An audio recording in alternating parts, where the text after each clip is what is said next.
ምሳሌ ሚዲያ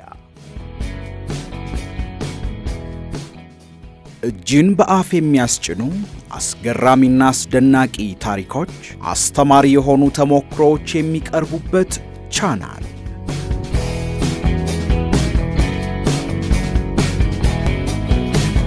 ምሳሌ ሚዲያ።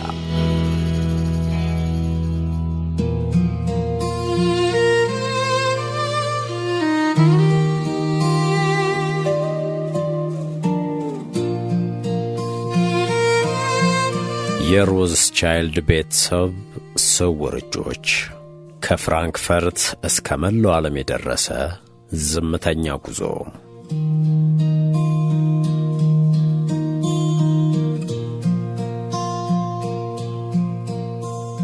እንደ ሌሎች ነገሥታት ዘውድ ጭነው ሰራዊት አላዘዙም።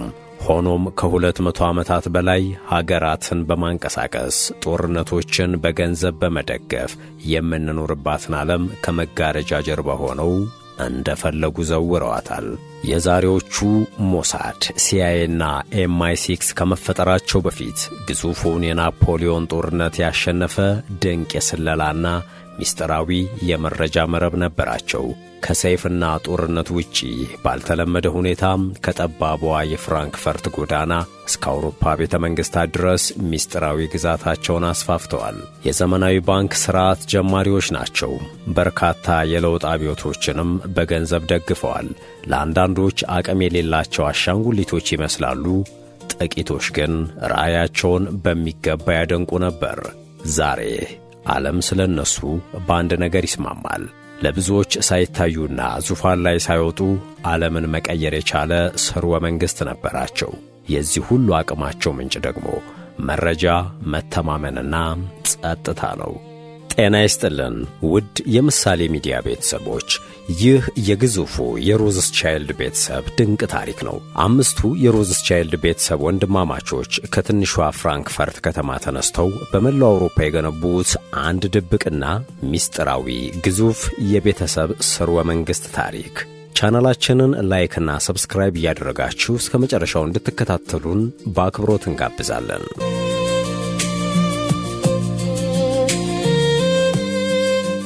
ዓለም በጦረኞችና በነገሥታት በምትዘወርበት በዚያ ዘመን የሮዝቻይልድ ቤተሰብ ግዛቱን የገነባው መተማመን፣ ሚስጥር ጠባቂነትና አንድነት በተሰኙ ማንም በቀላሉ የማይሸረሽራቸው ረቂቅ የጥበብ ጡቦች ላይ ነበረ። ማየር አምስቻል ሮዝቻይልድ 5 ወንድ ልጆቹን በ5 አገራት ውስጥ በአንድ አምሮ ለተመሳሳይ ዓላማ እንዲሰሩ አድርጎ የቀረጸበት መንገድ ዛሬም ድረስ ድብቅ እንቆቅልሽ ነው። የዚህ ቤተሰብ ትስስር የሥጋ ዝምድና ብቻ ሳይሆን የቃል ኪዳን ሰነድ ውል ነው የሚሉ በርካቶች ናቸው። በዚህ ቤተሰብ ውስጣዊ ጥብቅ ሕግ መሠረት ከቤተሰቡ ውጪ ግንኙነት መፍጠር፣ ከቤተሰቡ ውጪ ጋብቻ መፈጸም ብሎም ከቤተሰቡ ተልእኮ ውጪ ማፈንገጥ ፈጽሞ የተከለከለ ነው። ሁልጊዜም ከግል ፍላጎት በፊት ለሮዝቻይልድ ቤተሰብ የወል ስም ታማኝ መሆን የቤተሰቡ አልፋና ኦሜጋ ተደርጎ የተቀረጸ ጠንካራና ሕልመኛ የቤተሰብ አስተዳደር። በሮዝቻይልድ ቤተሰብ ውስጥ የእርስ በርስ ጋብቻ አንዱ የማኅበራዊ ጥንካሬ ስልት ተደርጎ ተወስዷል። የቤተሰቡን ሀብትና የመረጃ ሚስጥር ለመጠበቅ ሲባል በዚህ ቤተሰብ ውስጥ የተወለዱ ሴቶች ልጆች የአጎቶቻቸውን ልጆች አግብተዋል። በዚህ ለንብረትና ለውርስ ብቻ ሳይሆን ዓላማን ለማሳካት በተደረገ አንዱ ያልተለመደ ተጋድሎ የውጭ ተጽዕኖን በማስቀረት ቤተሰቡ የራሱን ጠንካራ ዓለም ገንብቷል። በወቅቱም የንጉሣውያን ቤተሰቦች በፖለቲካና በቅሌት ማዕበል ሲናወጡ፣ የሮዝቻይልድ ቤተሰብ ግን በማይታይ አንድነት ማንም የማያቆመው ኃይል ሆኖ ነው የቀጠለው። ተግባቦት ወይም ኮሚዩኒኬሽን የሮዝቻይልድ ቤተሰብ ትልቁ የሚስጥራዊ ግዛት ማስፋፊያ መሳሪያ ነበረ። ዓለም ስለ ኤሌክትሮኒክስ መልእክቶችና ስለ በይነመረብ ግንኙነት ሳይረዳ ይህ ቤተሰብ በልዩ ምልክት የተዘጋጁ መልእክቶችን በታማኝ መልእክተኞችና የመረጃ ሰዎች በኩል በመላው አውሮፓ መለዋወጥ የቻለ ተአምረኛ ቤተሰብ ነው። ብዙ ጊዜ የቤተሰቡ መልእክት ከመንግሥታት መልእክቶች በፊት ፈጥነው ይደርሳሉ። የግንኙነት መረባቸው ከሌሎች ቀድሞም የመጪውን ጊዜ ሁነትም ይተነበያል። ይህም የዲፕሎማሲ የገንዘብና የጦርነት ተወዳዳሪነት አቅማቸውን አሳድጎታል። የሮዝስቻይልድ የቤተሰብ አስተዳደር የሕጎች ስብስብ ሳይሆን የአንድ ምስጢራዊ ሥርወ መንግሥት ዘረመል ነው የሚሉ አያሌ ናቸው። 5 የሮዝስቻይልድ ወንድማማቾች በ5 ታላላቅ ከተሞች 5 ባንኮችን በአንድ ድምፅ እንዲመሩ ያስቻለ የዘመን እንቆቅልሽ፣ ጸረ ሴማዊና አይሁዳዊ አስተሳሰብ በነገሰበት ዘመንና አካባቢ ውስጥ በብልሃት የተገነባ አይሁዳዊ ድብቅ ዘውድ። ለመሆኑም ይህ የደም ትስስርን ወደ ስትራቴጂና ድብቅ የገዥነት ዙፋን ማማ ያሳደገ፣ ሌሎች ለዙፋን ሲታገሉ በጸጥታና በመርህ ዓለምን ለዘመናት የመግዛት ጥበብን የወለደም በአግራሞትና በጥርጣሬ የሚታይ ቤተሰብ ምንጩ ከየት ነው? ቀጥለን እንመለከተዋለን።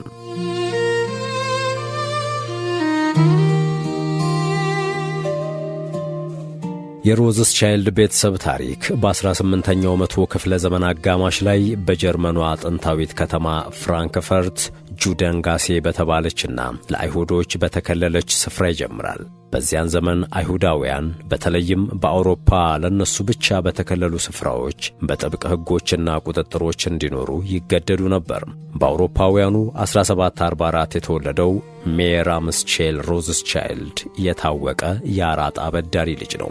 ጁደንጋሴ በተባለችው የአይሁዶች መንደር ውስጥ በገንዘብ ልውውጥና መጠነኛ ሸቀጣሸቀጦችን በማዘዋወር የተዳደር የነበረው አባቱ አምስቼል ሞሰስ ለልጁ ስለ ገንዘብ ምንዛሬና የንግድ ስምምነት እንዲሁም ስለ ጠንካራ ሕይወት ብዙ አስተምሮታል። በነገራችን ላይ ዛሬ ላይ የዚህ ግዙፍ ቤተሰብ የወል ስም የሆነው ሮዝስቻይልድ በወቅቱ ቤተሰቡ ይኖሩበት ከነበረው ጠባብ ቤት መለያ የተወሰደ ነው። ማየር ሮዝስቻይልድ በወቅቱ የነበረው ጸረ ሴማዊና አይሁዳዊ ሕግ ሳያግደው ልዑላንን ጨምሮ በርካታ ደንበኞች ነበሩት። ስለ ፍራንክና ፋይናንስ እንዲሁም ዲፕሎማሲ የነበረው በሳል ዕውቀት በግዛት ወይም በሰራዊት ላይ ሳይሆን በመተማመንና በካፒታል ላይ የተገነባ አዲስ ሥርወ መንግሥት ለመመስረትም አስችሎታል። የማየር አምስቼል ሮዝስቻይልድ ባለቤት ጉትሌ ሽናፐር ትባላለች። በአውሮፓውያኑ 1770 ዓመተ ምህረት ነው የተጋቡት። ሽናፐርም በፍራንክፈርት ከተከበረ ነጋዴ ቤተሰብ የተገኘች ናት። ይህም ለማየር አምስቼል ፈጣን የፋይናንስ እድገትና መረጋጋት ትልቅ መሠረት ጥሎለታል። በትዳር ዘመናቸው በ5 ከተሞች 5 ባንኮችን የከፈቱትን 5 ወንድማማቾችን ጨምሮ 10 ልጆችንም አፍርተዋል። ከ10ሩ ልጆች መካከል 5 ወንዶች ልጆች ግን ለተለየ ተልእኮ የታጩ በመሆናቸው ስለ ባንክ ሙያ፣ ስለ ምስጢር ጠባቂነትና ታማኝነት በሚገባ እያጠኑ ነው ያደጉት። በመጨረሻም 5ቱም ወንዶች ልጆች ወደ 5 የአውሮፓ ከተሞች ሄደው የባንክ ቅርንጫፍ እንዲከፍቱ ተደረገ። ሳሎሞን የተባለው ልጅ ኦስትሪያ ቬና፣ ናታን የተባለው እንግሊዝ ለንደን፣ ካርል የተባለው በናፕለስና ጄምስ የተባለው በፓሪስ ሲመደቡ አምስቼል ደግሞ እዚያው ፍራንክፈርት ተመድቦ ሥራቸውን በይፋ ጀመሩ። 5 ወንድማማቾች 5 ታላላቅ ከተሞች ይመደቡ እንጂ በዓላማና በተልእኮ የሚለያያቸው ምንም ነገር አልነበረም።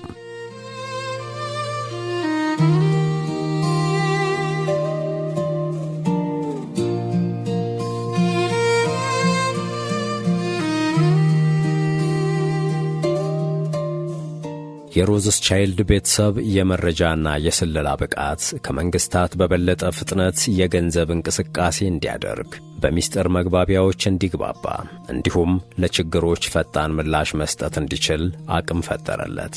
በዚህም ምክንያት ሮዝስቻይልድ ከአውሮፓ ፖለቲካ፣ ጦርነትና ዲፕሎማሲ ጀርባ የማይታይ ስውር ኃይል ያለው የመጀመሪያው ዓለም አቀፍ የባንክ ቤተሰብ ሆነ። የሮዝስቻይልድ ቤተሰብ በዚያን ዘመን ሀብትና ድጋፍን ከሚሹ ነገሥታትና መኳንንት ጋር የነበረው ግንኙነት በልዩ ጥንቃቄና በተጠኑ ዘዴዎች ላይ የተመሠረተ ነበረ። ቤተሰቡ የመንግሥትን ሥልጣን ከመያዝ ወይም የሚታዩ የሥልጣን ቦታዎችን ከመፈለግ ይልቅ ከመጋረጃው በስተጀርባ ሆኖ ተጽዕኖ ማሳደርንና ተልእኮችን ማሳካትን መርጧል። ለሕዝባዊ ዕውቅናና ምስጋና ሳይሆን በድብቅ ተልእኮችና በስውር የማሳመን ብቃት ስልታዊ ጫና ማሳደርን ቅድሚያ ሰጥቷል። በተለይም በናፖሊዮን ጦርነት ወቅት የሮዝስቻይልድ ቤተሰብ በዕዳ አስተዳደርና በፋይናንስ ድርድር ዘርፍ ያለውን ዕውቀት በመጠቀም ትልቅ ሚናን ተጫውተዋል። በብድሮች ሥርዓት አመራርና በፋይናንስ መዋቅር ችሎታቸው በመላው አውሮፓ በነበሩት ወታደራዊና ፖለቲካዊ ግጭቶች ውጤት ላይ ከፍተኛ ተጽዕኖም ነበራቸው። የሮዝስቻይልድ ቤተሰብ ባንኮችን ብቻ ሳይሆን ከግዛቶች ጋር የሚወዳደር ዓለም አቀፍ የኃይል መዋቅር መፍጠር የቻለ ቤተሰብ ነው። በ5 ከተሞች የገነቡት ትስስር የዓለም አቀፍ ፋይናንስ ቁልፍ ማዕዘን ከመሆኑም በላይ በለንደን፣ በፓሪስ፣ በቪየናና በዙሪክ ከተሞች ተጨማሪ የቤተሰብ የፋይናንስ ተቋማትን መመስረት አስችሏቸዋል። ይህንኑ አቅም የማዕከላዊ ባንኮችን ቅርጽ ለማስተካከልና የግል ቢዝነሳቸውን በመላው አውሮፓ ለማስፋፋት በሚገባ ተጠቅመውበታል። በመንግስታት ላይ በገነቡት ወደር የለሽ የፋይናንስ የበላይነት የአውሮፓ ነገስታት ለብድርና ከኢኮኖሚ ቀውስ ለመውጣት ወደ ሮዝስቻይልድ ቤተሰብ ከመሄድ ውጪ ሌላ አማራጮች አልነበሯቸውም። ብዙ ነገስታት ለጦርነት የገንዘብ ድጋፍ ለማግኘትም ሆነ ኢኮኖሚያቸውን ለማረጋጋት የሮዝስቻይልድ ቤተሰብ ጥገኛ ለመሆን ተገደዋል። ቤተሰቡ ከወዳጆችም ሆነ ከባላንጣዎች ጋር የነበረው ገለልተኛ ግንኙነት መደበኛና የሚታይ ሥልጣን ሳይኖረው የአውሮፓውያንን ዕጣ ፈንታ መወሰን እንዲችል ዕድል አግኝቷል። የሮዝስቻይልድ ቤተሰብ የባንክና የፋይናንስ ሥርዓት መዘርጋት ብቻ ሳይሆን የአውሮፓ የኢንዱስትሪ ዘመን ምህንድስና ውስጥ ትልቅ ሚናን ተጫውቷል። በባቡር መስመር ዝርጋታ፣ በማዕድን ማውጣትና በፍጆታ ዕቃዎች ዘርፍ ያፈሰሱት መዋዕለ ንዋይ አውሮፓን በሚገባ ዘምኗል። ይህንንም ተግባር ቤተሰቡ በልማት ሥራዎች ውስጥ በመሳተፍ በአገራት የኢኮኖሚ ልማት ውስጥ ያለውን ሚናና ተሰሚነት ከፍ ለማድረግ የተጠቀመበት የወቅቱ ድንቅ ብልሃት አድርገው የሚቆጥሩት በርካታ ናቸው። የመረጃና የስለላ መረብ አብዮት የሮዝስቻይልድ ቤተሰብ ሌላኛው ድንቅ ተግባር ነው። በግል ተላላኪዎቻቸውና በሚስጥራዊ የመረጃ ልውውጥ ስልታቸው የጦር ሜዳ መረጃዎች ከጦር ጄኔራሎች ቀድሞ ያገኛሉ።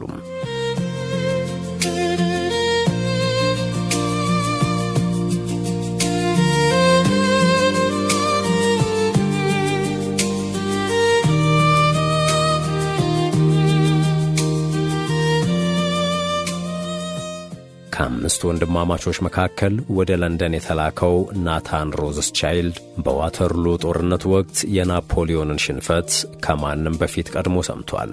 ይህም በብሪታንያ የመንግሥት ቦንድ በመግዛት ከፍተኛ ሀብት እንዲገኝ ዕድል ፈጥሮለታል። ናታን ከዋተርሉ ጦርነት በኋላ የብሪታንያ መንግሥት ቦንድ ለመግዛት የወሰደው ድፍረት የተሞላበት እርምጃ በቅድመ መረጃ ላይ የተመሠረተና የቤተሰቡን የፋይናንስ የበላይነት በለንደን እንዲጠናከር ያደረገ ነበረ። ይህ ድንቅ መረጃና የስለላ ጥበብ ቤተሰቡ የሚከሰቱ ሁነቶችን ቀድሞ በመረዳት ትክክለኛ እርምጃዎችን መውሰድ እንዲችሉም ያገዘ ነው። ነጋዴው የሮዝስቻይልድ ቤተሰብ በአውሮፓ ለባህልና ታሪክ ከፍተኛ ድጋፍ ያደርግ ነበር። በመላው አውሮፓ ለሚገኙ ሙዚየሞች፣ ዩኒቨርሲቲዎችና የአይሁድ እንቅስቃሴዎች ከፍተኛ የገንዘብ ድጋፍ ማድረጉም ይነገራል። በዚህ የበጎ አድራጎት ሥራውም የቤተሰቡን መልካም ስም በመገንባት ከማይታየው የባንክና ገንዘብ ዝውውር ሙያ በተጨማሪ ወደ ጠንካራ የበጎ አድራጊነት እንዲሸጋገር አድርጎ ከሀብት ያለፈም ዝናና ዕውቅና አትርፎበታል። አሁን ባለንበት ዘመንም የሮዝስቻይልድ ቤተሰብ ስም በዓለም አቀፉ የባንክና ፋይናንስ እንቅስቃሴ በኩል ከፍተኛ ስምና ድርሻ አለው።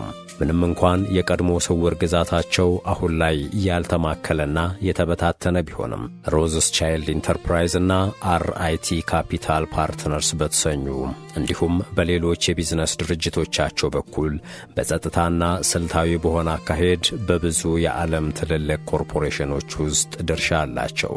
አሁናዊው የቤተሰቡ አካሄድ ቢዝነሶችን መቆጣጠር ሳይሆን ከፍተኛ ዋጋ ባላቸው የተመረጡ የቢዝነስ ዘርፎች ላይ ተጽዕኖ ማሳደርን ዓላማ ያደረገ እንደሆነም ይነገራል። ሮዝስቻይልድ ካፒታል ፓርትነርስ የተሰኘው የቤተሰቡ ድርጅት $26.4 ሚሊዮን የሚያወጣ አክሲዮን ከጂፒ ሞርጋን ኬዝ እንዲሁም ከ805 ሚሊዮን በላይ ዋጋ ያላቸውን የቤክሻየር ሃተዌይ በጣም ትርፋማ ዘመናዊ የአክሲዮን ይዞታዎችን ሸምቷል። ሆኖም ቤተሰቡ እንደ ስታርባክስ፣ ብሉምበርግ፣ ኤችፒ እና ፔፕሲኮ ባሉ ድርጅቶች ውስጥ ድርሻ የለውም።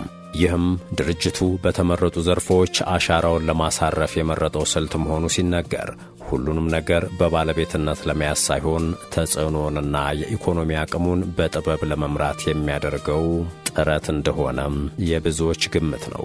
በቴክኖሎጂ ኢንዱስትሪ ውስጥ ሮዝስቻይልድ ኢንቨስትመንት አሁን ላይ $64.3 ሚሊዮን የሚያወጣ የአፕል አክሲዮኖችን ገዝቷል። በተጨማሪም $30.4 ሚሊዮን የሚያወጡ የአማዞን፣ $17.6 ሚሊዮን ዋጋ ያላቸው የሜታ አክሲዮኖችን መግዛቱንም የቅርብ ጊዜ መረጃዎች ያሳያሉ። ይህም ቤተሰቡ በዲጂታል መሠረተ ልማትና ፈጠራ ላይ የረጅም ጊዜ እምነት እንዳለው የሚያሳይ ነው የሚሉ አልጠፉም።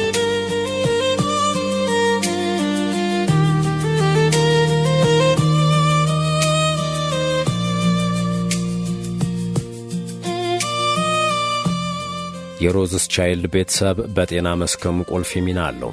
በታዋቂው የመድኃኒት አምራችና ባዮቴክኖሎጂ ካምፓኒ ፋይዘር $4.62 ሚሊዮን አክሲዮኖች ሲኖሩት ከጆንሰን ኤንድ ጆንሰን ከተሰኘው የሕክምና ቴክኖሎጂ ካምፓኒ ደግሞ $65.9 ሚሊዮን የሚጠጋ ዋጋ ያላቸው አክሲዮኖች ገዝቷል።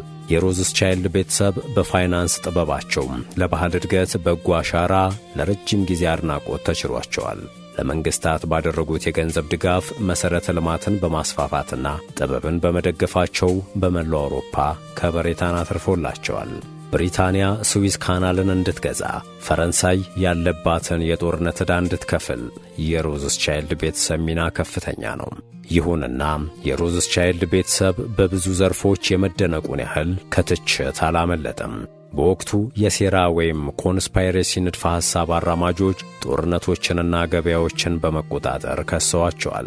በአንድ ወቅት በሐሰት በራሪ ወረቀቶችን በማዘጋጀት በተለይም ናታን ሮዝስቻይልድ የተባለው የቤተሰቡ አባል በዋተርሉ ጦርነት ወቅት የነበረው ሚስጥራዊ የመረጃ የበላይነት የብሪታንያን የፋይናንስ አቅም ለመቆጣጠር እንደተጠቀመበት ለማሳየት ተሞክሮ ነበር። ሚዛን የሚደፋ ተጨባጭ መረጃ ባይኖርም የሮዝስቻይልድ ቤተሰብ ዓለም አቀፋዊ የፋይናንስ ሥርዓቶችን በድብቅ ተቆጣጥሯል የሚለው ትርክት ዛሬም ድረስ ይደመጣል።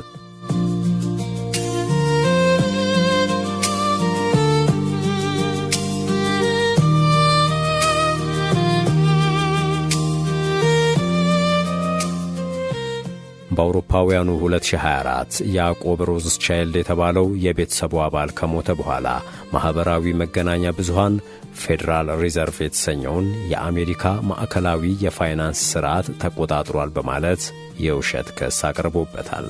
ይሁንና እንደ ፖሊቲፋክት ያሉ መረጃ አጣሪዎች ተቋሙ የሚተዳደረው በፕሬዝዳንት ተሿሚዎች ነው በማለት ውንጀላውን ውድቅ አድርገዋል። ሆኖም የሮዝስቻይልድ ቤተሰብ ስም በጸረ ሴማውያን በሚፈበረኩ ተከታታይ የሐሰት መረጃዎች ዛሬም ድረስ ሰለባም ሆኖ አልቀረም። አይሁዶች በዓለም ላይ ከፍተኛ ሀብትን ተቆጣጥረዋል በሚለው ትርክት ውስጥ የሮዝስቻይልድ ቤተሰብ ስም ቀዳሚ ነው። ምንም እንኳ በዘመናዊ ሳይንስና ቴክኖሎጂ መስፋፋት የተነሳም የሮዝስቻይልድ ቤተሰብ የኢኮኖሚና ሀብትን እየተዳከመ ቢመጣም ዛሬም ድረስ ቤተሰቡ የዓለም ሀብት ስውር መዘውር ነው የሚለው ጥርጣሬ ለብዙዎች ሚዛን ይደፋል።